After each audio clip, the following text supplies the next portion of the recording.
Hello and welcome to the online platform of Rouse Academy for competitive exams. And I, Pragya Pandey, welcome you all to our very special series on daily news review. So, without wasting any time, let's see what is in the news. See, gig workers वापस से news में हैं। बार बार कुछ ना कुछ articles इनसे related आ ही रहे हैं। हम ये आर्टिकल्स बार बार क्यों डिस्कस करते हैं? देखिए, ये आपकी रिवीजन पर्पसेस के लिए बहुत अच्छे हो जाते हैं और कभी कभार ऐसा हो जाता है कि आपने कहीं पे इस पर्टिकुलर सेक्शन को मिस कर दिया है, तो यहाँ से आप इसे पढ़ सकते हैं। अब देखिए हो क्या रहा है, इंडिया में एक तरीके का प्रोटेस्ट आपको देखने के लिए मिल रहा है बाय द गिग वर्कर्स। कौन से गिग वर्कर्स? देखिए, एक जोमेटो की ओन किया हुआ ब्लिंकिट डिलीवरी सिस्टम है, जहाँ पर हुआ क्या है, जो इनका पेमेंट था, जो इनका मिनिमम पे आउट था, वो पर डिलीवरी अगर आप देखेंगे तो दैट वाज अर्लियर 25 रुपीज़, वो स्लैश डाउन करके 15 हो गया है, जिसकी वजह से जो एक नॉर्मल एम्प्लॉय था इनका, जो हर दिन अगर आप देखें, जो यूजुअली एक डिलीवरी से 1200 रुपये पहले कमाते थे, now they are only earning 600 to 700 rupees. अब देखिए एक बहुत बड़ा कोड सामने आ जाता है अगर हम बात करें, दैट लेस पे इज़ बेटर देन नो पे। यही एक कंडीशन है जिससे आज की डेट में जो हमारे यहाँ गिग वर्कर्स हैं वो इससे सफ़र करते हुए नज़र आएंगे। Now the first question comes कि आखिर ये गिग वर्कर्स होते कौन है। देखिए, जब हम गिग वर्कर्स की बात करते हैं तो आप ऐसे लोगों की बात कर सकते हैं जो ट्रेडिशनल एम्प्लॉयर या एम्प्लॉय का जो रिलेशन होता है उससे बाहर आपको देखने मिलेंगे। यूजुअली हम दो तरीके के गिग वर्कर्स की बात करते हैं। एक तो हो जाते हैं platform, I am writing P for it. दूसरे हो जाते हैं non platform. Platform gig workers वो होते हैं जो ऑनलाइन एल्गोरिदम का यूज़ करते हैं, एप्स का यूज़ करते हैं कनेक्ट होने के लिए कस्टमर से। इनको ही हम क्या बोलते हैं? Platform gig workers. वहीं ऐसे वर्कर्स जो कि construction works, non technological background या इन तरीके के एक टेम्प्रेरी बेस कामों में लगे होते हैं, उन्हें आप देखेंगे तो हम नॉन प्लेटफॉर्म गिग वर्कर्स बोला जाता है। पहली चीज़ जो आपको पता होना चाहिए। अब अगर आप गिग वर्कर्स की बात कर लीजिए तो देखिए आज की डेट में भी इनको जो एम्प्लॉय की कैटेगरी है वो यहाँ पर नहीं दी गई है। तो बार बार ये डिमांड निकल कर आती है कि there should be a categorise, they should be at least categorise as employees, या फिर एक इंडिपेंडेंट कॉन्ट्रैक्टर जैसा कोई यहाँ पर एक कॉन्सेप्ट होना चाहिए, जिसके लिए लगातार डिबेट चल रही है। अब अगर आप देखिए जो काउंटर पार्ट्स आपकी दूसरी कंट्रीज़ हैं, जैसे यूके की अगर आप बात कर लीजिए, कैलिफोर्निया की आप बात कर लीजिए, तो आप देखेंगे इन सारी कंट्रीज़ में भी इन्हें क्या कर दिया गया है? वर्कर्स का दर्जा यहाँ पर दे दिया गया है।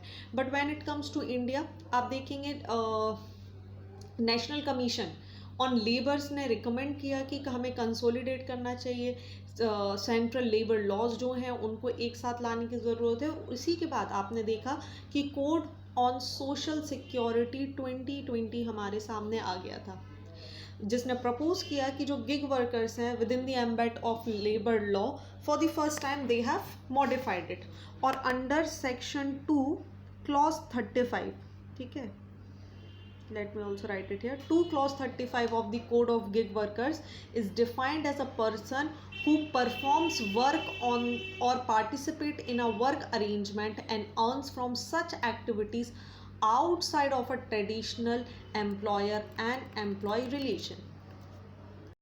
Now what is happening, what is the problem with this bill, कि हालांकि एक तरफ अगर आप कोड देखेंगे तो ये रिकॉग्नाइज कर रहा है गिग वर्कर्स को, but it also distinguish between the workers and the employee. वहीं अगर हम एम्प्लॉय की बात कर लें तो उनके पास बहुत सारे बेनिफिट आपको देखने मिल जाते हैं, जैसे ग्रेचुइटी के बेनिफिट आपको देखने के लिए मिल जाएंगे, प्रोविडेंट फंड, मैटरनिटी बेनिफिट्स आपको देखने मिल जाएंगे सेंट्रल और स्टेट गवर्नमेंट के द्वारा जो यहाँ पर प्रोवाइड किए जाते हैं, चाहे आप सोशल सिक्योरिटी स्कीम्स की बात कर लें। बट दूसरी तरफ अगर हम गिग वर्कर्स की बात करें तो यहाँ पर जो हेल्थ या मैटरनिटी बेनिफिट्स हैं, या जो पीएफ फंड्स वगैरह की जो बात है, या हम एक्सीडेंट फंड्स की बात कर लें, वो हमें यहाँ पर बहुत ज़्यादा अच्छे तरीके से क्लियरली डिफाइंड नहीं देखने के लिए मिलते। Also this code mandates the compulsory registration of all gig workers and platform workers, ताकि वो यहाँ पर रजिस्टर्ड हो सकें और इस तरीके की स्कीम्स को यहाँ पर अवेल कर सकें। Okay, this is completely fine. लेकिन यहाँ पर कंसर्न क्या है? देखिए, जो नए लेबर कोड्स की अगर हम बात करें, जिन्हें यहाँ पर एक साथ लाया गया है ये देखने के लिए सोशल सिक्योरिटी एक्ट में, कि गिग वर्कर्स को आप देखेंगे अभी भी वो कहीं ना कहीं इस पूरे फिनोमेना से बाहर होते हुए आपको नज़र आ रहे हैं। इस तरीके की जो कोड्स हैं, यहाँ पर मिनिमम वेजेस की बात नहीं की जा रही है, ठीक है, ऑक्यूपेशनल सेफ्टी की बात नहीं की जा रही है, यहाँ पर एक लीगल रिकॉग्नाइज्ड यूनियन की यहाँ पर कहीं पर बात नहीं की जा रही है, जिसकी वजह से आप देखेंगे समय समय पर जो गिग वर्कर्स हैं वो ऐसी सिचुएशन को फेस कर रहे हैं। नाउ जस्ट इमेजिन, अगर एक आप जो ट्रेडिशनल एम्प्लॉयर रिलेशन है, क्या वहाँ ऐसा पॉसिबल हो सकता था 25 से कट करके 15 रुपए कर दिया जाए? नहीं। But now they have no place to go, where to complain. So एक ये बहुत बड़ा जो गैप है ये यहाँ हमें देखने के लिए मिलता है। अब एक सवाल आता है, क्या आज की डेट में कभी हमारे यहाँ कोर्ट इंटरवीन हुआ है? जी हाँ, 2021 में the Indian federation of app based transport workers ने एक पब्लिक इंटरेस्ट लिटिगेशन फाइल करी थी गिग वर्कर्स के तरफ से सुप्रीम कोर्ट में, जो डिमांड कर रही थी कि गिग वर्कर्स या जो प्लेटफॉर्म वर्कर्स हों उन्हें अनऑर्गेनाइज सेक्टर का वर्कर यहाँ पर डिक्लेयर कर दिया जाए, सो दैट वो क्या कर सके, बहुत सारे बेनिफिट यहाँ पर अवेल कर सके। तो गिग वर्कर्स देखिए लगातार न्यूज़ में है, गिग इकोनॉमी बार बार न्यूज़ में आ जाती है, क्योंकि भारत में लगभग 15% जो कॉन्ट्रीब्यूशन है वो गिग वर्कर्स यहाँ पर देते हैं।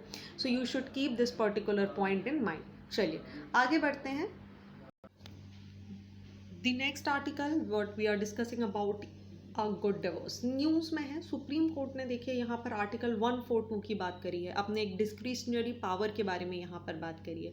देखिए सुप्रीम कोर्ट का बोलना एक बात है कि देखिए कहीं ना कहीं अगर आप देखें तो जो डिवोर्स है ओके वो इरिवर्सिबल होता है, डैमेज कॉज होते हैं, but you can not say that all the marriages are happy and not all the divorces are unhappy. There are certain condition where people want mutually to be separated. ऐसी condition में courts के जो द्वारा जो impose किया जाता है कि नहीं, you should give one more chance to your marriage, at least stay with your spouse for 6 to 12 months, ये जो पीरियड है it should not be there. चाहे आप हिंदू मैरिज एक्ट के थ्रू बात कर लें, चाहे आप स्पेशल मैरिज एक्ट की बात कर लें, तो ये जो सिटिंग पीरियड है, ये जो वेटिंग पीरियड है 6 से 18 महीने का, ये यहाँ पर जो एनुअली लोकल कोर्ट्स जो इसको इम्पोज करते हैं वो यहाँ पर नहीं होना चाहिए। अगर दो लोग आ रहे हैं and they want to be separated, they don't want to be together, there should be we should keep this thing in mind कि यहाँ पर हमें इन्हें अलग करना है and they can be separated, right. So यहीं पर जो सुप्रीम कोर्ट है उन्होंने अपने डिस्क्रिशनरी पावर आर्टिकल 142 को यहाँ पर इवोक किया है और बताया है कि yes we have this discretionary power and we can exercise of its jurisdiction में पास सच डिक्री और make such order as is necessary for doing complete justice in case any cause और matter pending before it. अब अगर हम article 142 की बात करें तो इसे कॉन्स्टिट्यूशन असेंबली ने अडॉप्ट किया था 27 मई 1949 को, जो कि डील करता है enforcement of decree and orders of the Supreme Court and orders at to discovery etcetera. अगर हम कुछ एग्जाम्पल्स की बात करें जहां पर आर्टिकल 142 का इस्तेमाल किया गया है, तो देखिए एक सबसे अच्छा एग्जाम्पल देखने मिल जाएगा आपको भोपाल गैस ट्रेजेडी का केस, जहां पर यूनियन कार्बाइड ऑफ इंडिया पे यहाँ पर सुप्रीम कोर्ट ने अपने डिस्क्रिशनरी पावर का यूज़ करते हुए इनको ऑर्डर किया था कि ये compensation they. Along with that आप याद रखेंगे एक और बहुत अच्छा केस इससे रिलेटेड आपको देखने मिल जाएगा, which is the Manohar Lal Sharma versus principal secretary, where Supreme Court can deal with exceptional circumstances interfering with the large interest of the public in order to fabricate trust in the rules of law. Along with that, Lakshmi Devi versus Satyanarayan, where Supreme Court had ordered that accused under Article 142 to award compensation to the victim with whom he had sexual intercourse with a promise to marry and had later retracted his promise. Also, the order made clear that the accused should not be convicted of rape. तो there are so many cases जहाँ पे supreme court अपने discretionary power का इस्तेमाल करता है। Now the questions कम कि इसके फ़ायदे क्या होते हैं।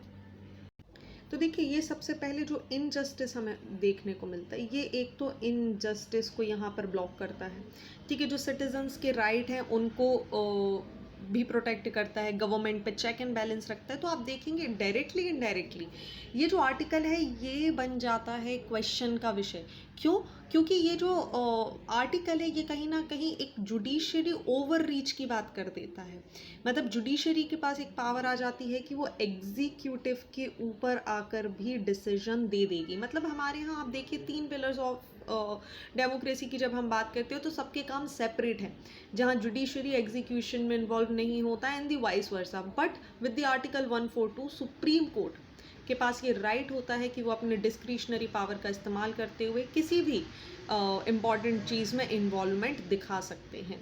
सो ये भी एक तरीके का एक नेगेटिव एस्पेक्ट यहाँ पर हमें देखने के लिए मिलता है। चलिए आगे बढ़ते हैं अगले आर्टिकल की तरफ। नेक्स्ट आर्टिकल बात कर रहा है रिसेंटली होने वाली एससीओ की मीटिंग जो कि होने वाली है गोवा में। एक बहुत इंपॉर्टेंट चीज़ यहाँ देखी जाएगी, चाइना, रशिया, पाकिस्तान के जो मिनिस्टर्स हैं वो इस मीटिंग को अटेंड करने वाले हैं। जो ऑनगोइंग टेंशन है चाइना और इंडिया के बीच में जो देखने को मिल रही है वो उसके यहाँ पर जाने या उसके कम होने के चांसेस भी हमें देखने के लिए मिल सकते हैं। So let's talk about SCO. देखिए जब हम एससीओ की बात करते हैं तो एससीओ स्टैंड करता है संघाई कॉरपोरेशन ऑर्गेनाइजेशन पे, जो कि एक permanent inter governmental international organisation है जिसका फॉर्मेशन 15 जून 2001 शंघाई चाइना में हुआ था। देखिए एससीओ बनने के पहले केवल ये एक ग्रुप ऑफ 5 के रूप में हमें देखने के लिए मिलता था। कैसे? अगर आप बात करें 2001 तक आपको Kazakhstan, China, Kyrgyzstan, Russia, Uzbekistan were the member of Shanghai 5 itself. ये शंघाई 5 शंघाई कोऑपरेशन में कन्वर्ट हो जाएगा जब उज्बेकिस्तान इसका यहाँ पर पार्ट बनेगा। इंडिया और पाकिस्तान इसे ज्वाइन करेंगे 2017 में, और वहीं 2021 में अनाउंस किया गया कि ईरान को भी क्या किया जाएगा, इसका परमानेंट मेंबर बनाया जाएगा। Also Russian and Chinese is the official language of SCO, ये आप याद रखेंगे। देखिए अब यहाँ पर ये किन किन क्षेत्रों में काम करते हैं, इनके जो गोल हैं ये एथनिसिटी को प्रमोट करना, रीजनल कोऑपरेशन की बात करना, इकोनॉमी को प्रमोट करने की बात की जा रही है, गुड नेबरहुड पॉलिसीज़ पे यहाँ पर काम किया जाता है, पीस, सिक्योरिटी, स्टेबिलिटी रीजन में मेंटेन करने की बात की जाती है, साइंस एंड टेक्नोलॉजी और कल्चर को प्रमोट करने के बारे में बात किया जाता है। So this is the work of Shanghai corporation. आगे अगर हम देखें तो इनके मेंबर्स कौन कौन से हैं आज की डेट में, तो देखिए आपको मेंबर देखने के लिए मिल जाएंगे Russia, China, Kyrgyzstan, Kazakhstan, Tajikistan, Uzbekistan, Russia, Pakistan and Iran. वहीं कुछ इस कंट्रीज़ को ऑब्जर्वर स्टेट का दर्जा भी दिया हुआ है जिसमें आपको देखने के लिए मिलेंगे Afghanistan, you will find Belarus, Iran and Mongolia. Okay वहीं अगर हम इसके डायलॉग पार्टनर्स की बात करें तो Armenia, Azerbaijan, Cambodia, Nepal, Sri Lanka और टर्की को इसके डायलॉग पार्टनर के रूप में अपॉइंट किया गया है। वहीं एससीओ को यूनाइटेड नेशंस जनरल असेंबली में एक ऑब्जर्वर का दर्जा भी दिया गया है 2005 से। देखिए अब यहाँ पर मैंने एक टर्म और लिखा हुआ है एससीओ रेट्स। ये एससीओ रेट्स क्या है? देखिए न्यूज़ में रहा था, ये एससीओ का एक रीजनल एंटी टेररिस्ट स्ट्रक्चर है जो कि एससीओ के लिए काम करता है। ये एससीओ की एक परमानेंट बॉडी है जो कि बेस है ताशकंद, उज्बेकिस्तान में, जिसका ऑब्जेक्टिव है कि शंघाई कोऑपरेशन जो है वो टेररिज्म, सेपरेटिज्म, एक्सट्रीमिज्म के खिलाफ जो उसके मेंबर्स कंट्रीज़ हैं वहाँ पर काम करेगा। ये इन्फॉर्मेशन जितनी भी टेरर ऑर्गेनाइजेशन की है उन्हें स्पीडी एक्सचेंज करना, एक म्यूचुअल प्लेटफॉर्म के रूप में काम करने का काम करता है। ये मिलिट्री एक्सरसाइज इसने कंडक्ट करी थी, आप याद रखेंगे, पीस मिशन 2018, जिसको कंडक्ट किया गया था रशिया में, and also it becomes the first platform after the United Nation peace mission keeping to for joint military engagement between India and Pakistan।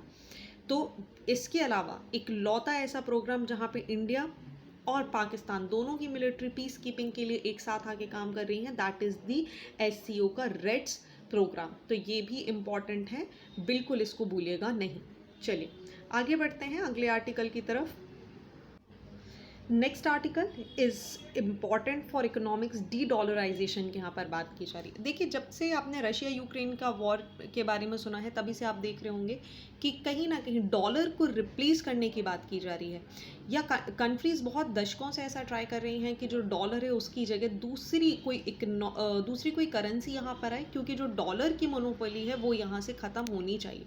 तो चलिए सबसे पहले समझ लेते हैं कि आखिर डी डॉलराइजेशन होता क्या है। देखिए, जब हम डी डॉलराइजेशन की बात करते हैं तो इसका मतलब है रिप्लेस करना यूएस के डॉलर को। क्यों रिप्लेस करना और कहाँ पर रिप्लेस करना? जो आप ट्रेड करते हैं, जो आप व्यापार करते हैं, जो भुगतान उसमें किया जाता है, यूजुअली जो कंट्रीज़ आपस में करती हैं वो डॉलर में करती हैं। तो इस डॉलर को यहाँ पर रिप्लेस करना किसी भी दूसरी करेंसी से जो कि यहाँ पर आपको देखने मिलेगी।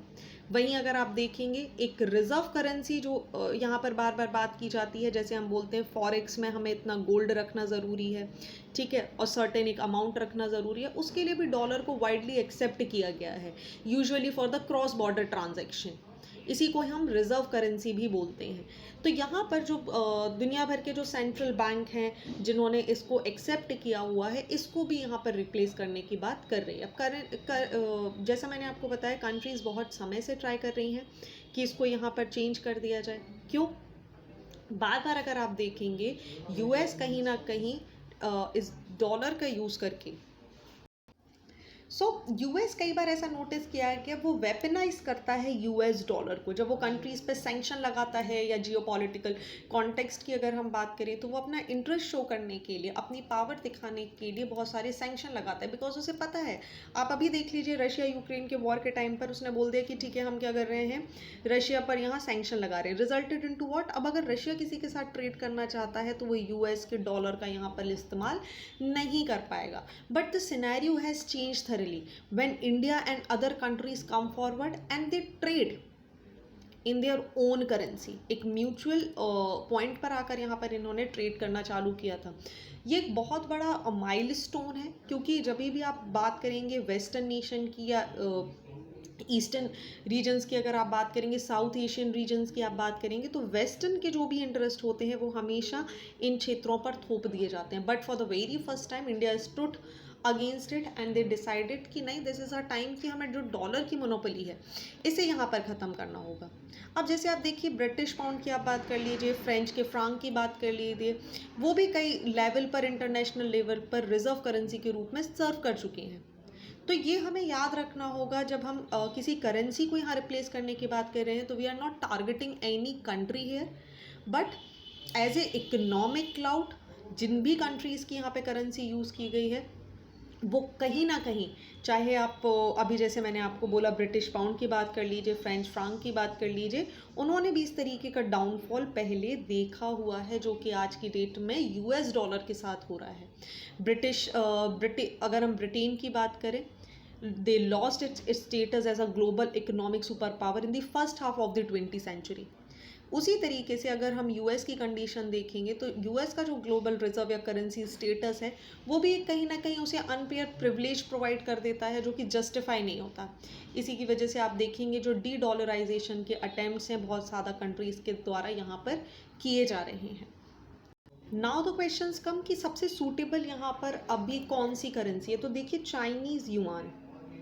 अगर हम चाइनीज़ युआन की बात करें तो आज की डेट में ये सबसे बेस्ट सूटेबल ऑल्टरनेट यहाँ पर माना जा रहा है यूएस डॉलर का, क्योंकि चाइना आज की डेट में एक राइजिंग इकोनॉमिक पावर है।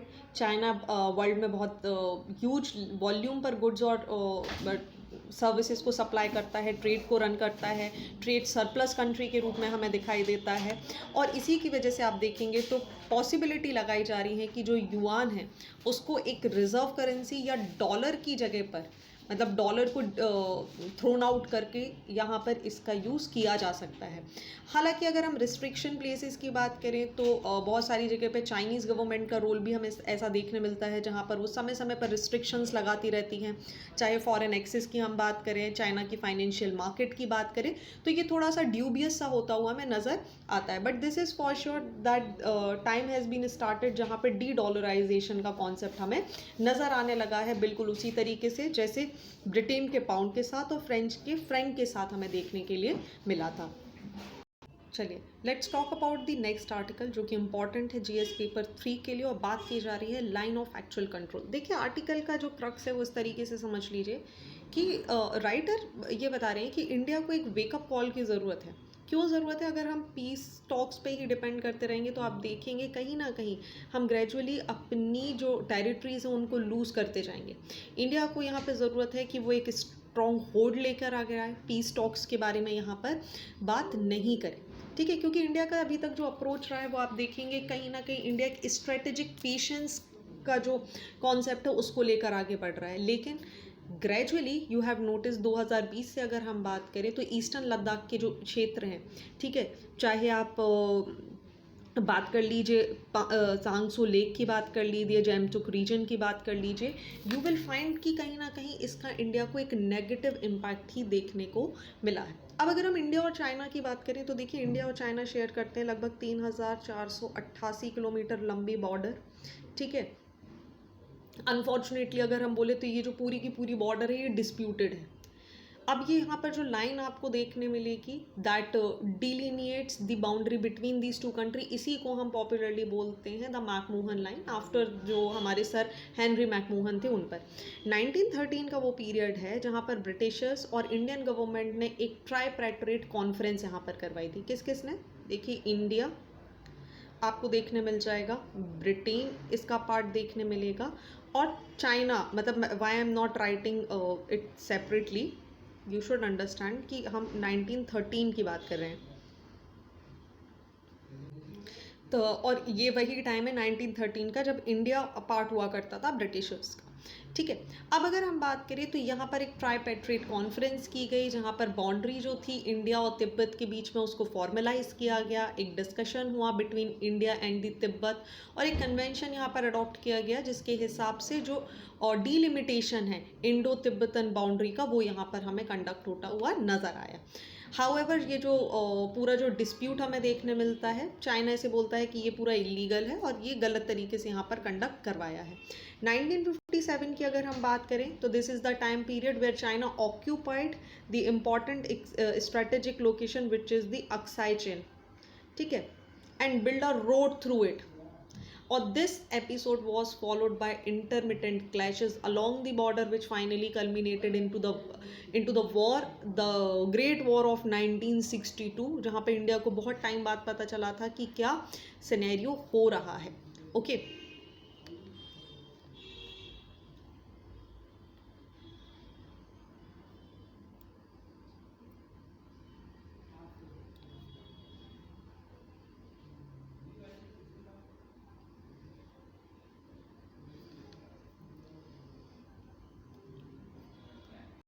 अब चलिए एक रफली एक मैप के थ्रू इसको थोड़ा सा समझने की कोशिश करते हैं। Just imagine we are drawing this image here, this is the Gilgit Baltistan area, ठीक है। अगर हम इसकी बात कर रहे हैं, इस क्षेत्र की बात कर रहे हैं, तो ये जो बॉर्डर, ये जो लाइन मैंने यहाँ पर ड्रॉ की हुई है, this is the LOC, line of control. We are talking about the Gilgit Baltistan area.